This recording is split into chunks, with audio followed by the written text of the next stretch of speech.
সমস্যা সমাধানের মালিক আল্লাহ, আমি উসিলা মাত্র। আল্লাহ পাক রব্বুল আলামিন মানুষের মাঝে সমস্যা দিয়েছেন এবং পাশাপাশি তার সমাধানের ব্যবস্থাও করে রেখেছেন, তবে তা কোনো না কোনো বুজুর্গ ব্যক্তির উসিলার মাধ্যমে।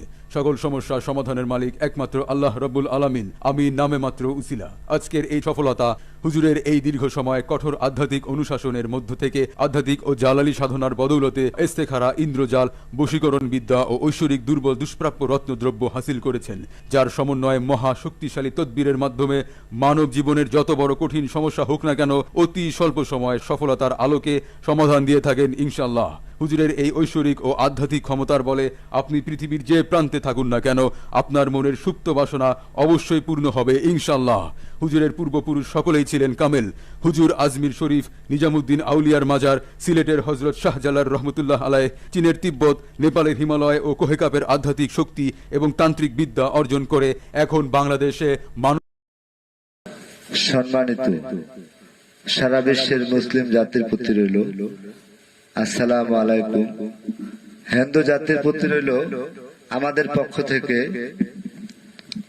আদাব ও নমস্কার। অন্যান্য জাতির প্রতি রইল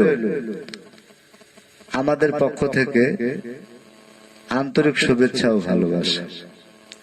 আজকে আমি যে বিষয়টি আপনাদের সামনে তুলে ধরতে যাচ্ছি সেটা হলো আমাদের কবিরাজদের ব্যাপারে কিছু কথা বলতে চাই। সেটা হলো, ভাই আপনি কবিরাজি বিদ্যা শিখেছেন, কবিরাজি করেন, মানুষের কাছে টাকা পয়সা নেন, কিন্তু এমনটা করিয়েন না যে যেটা হবার নয় সেটাও আপনি করে দিচ্ছেন। এভাবে 1 ঘন্টা, 2 ঘন্টা, 3 ঘন্টা, 12 ঘন্টা, 24 ঘন্টার সময় নিয়ে মানুষের কাছ থেকে টাকা হাতিয়ে নিচ্ছেন। এটা কিন্তু একেবারে ঠিক না। দুনিয়াটা একদিনের না। আজকে আপনি জীবিত আছেন, কালকে মারাও যেতে পারেন। আপনি যে একজন মানুষের কাছ থেকে টাকা পয়সা নিচ্ছেন, এই যে টাকা পয়সাগুলো নিয়ে আপনি খাচ্ছেন বা অনেক কিছু করতেছেন, ভোগ করতেছেন, একদিন কিন্তু এই টাকা পয়সার হিসাব ঠিকই আপনাকে দিতে হবে। ইহকালে না দিলেও পরকালে আপনাকে সেই হিসাবটা দিতে হবে। আপনি মৃত্যুর পর একজন ব্যক্তির কিছু টাকা পয়সা খেয়েছেন, সেটা কিন্তু হাসরের ময়দানে আপনাকে ছাড়বে না, আর সেই ব্যক্তি আপনাকে মাফও করবে না। কেননা আপনি তাকে কাজের কথা বলে টাকা নিছেন, তারপরে যতটুকু সম্ভব, যেভাবে সম্ভব চিট করেছেন।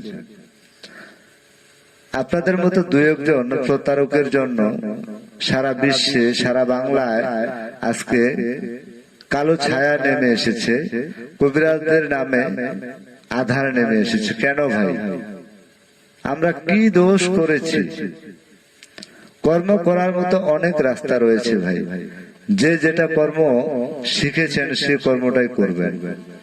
অযথা মানুষের কাছ থেকে টাকা পয়সা নিয়ে মিথ্যা কথা বলে, কিরা কসম কেটে, পিরিতের আলাপ করে, মজার মজার কথা বলে টাকা নিচ্ছেন। তারপরে এই যে চিট করতেছেন, মোবাইল নাম্বার বন্ধ অথবা ব্ল্যাক লিস্টে, অথবা মোবাইলটাই বন্ধ, এটা কিন্তু ঠিক না।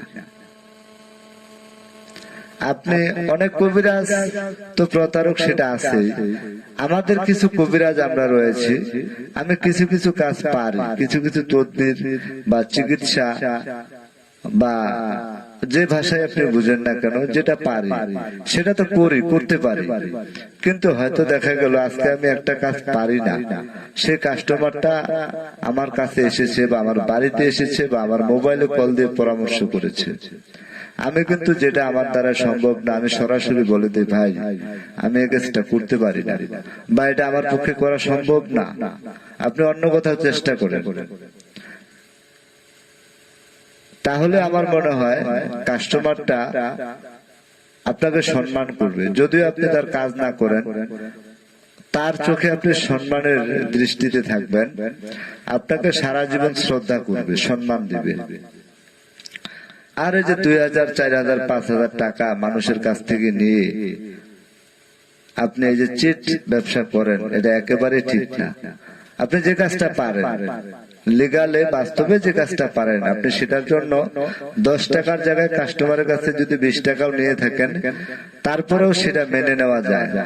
আমি আপনার কাজ করে দিচ্ছি, 10 টাকার জায়গায় 20 টাকা নিচ্ছি, আপনার ভালো লাগছে, আপনি আমাকে টাকা দিচ্ছেন, সেটা মেনে নেওয়া যায়। কিন্তু এমনটা না যে টাকা পয়সা নিলেন কোনো কাজই করলেন না, বিভিন্ন রকম কৌশল অবলম্বন করে চিট করলেন।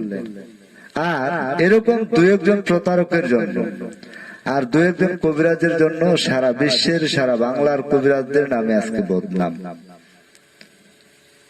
আপনার কাছে আমার অনুরোধ থাকলো, ভাই এই ধরনের চিট ব্যবসা ছেড়ে দেন। আপনি যেটা পারেন সেটাই করেন, যেটা পারেন না সেটা পারি বলে কারোর সাথে কথা দিয়েন না।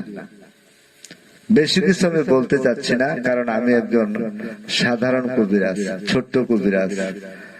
কে শুনে আমার কথা, আমার কি মূল্য আছে, তারপরেও মনের আবেগ বিবেক কিছু প্রশ্ন আমার থাকে। তাই ছোট্ট মানুষ হিসেবে, একজন সাধারণ ছোট্ট কবিরাজ হিসেবে আমি আপনাদের কাছে জোর হাত করে বলছি, আপনারা কেউ চিট ব্যবসাটা করবেন না। আপনি যতটুকু কর্ম শিখেছেন তার ভিতরেই থাকেন। এমনও প্রমাণ আছে যে আপনি লিগালে যদি ব্যবসা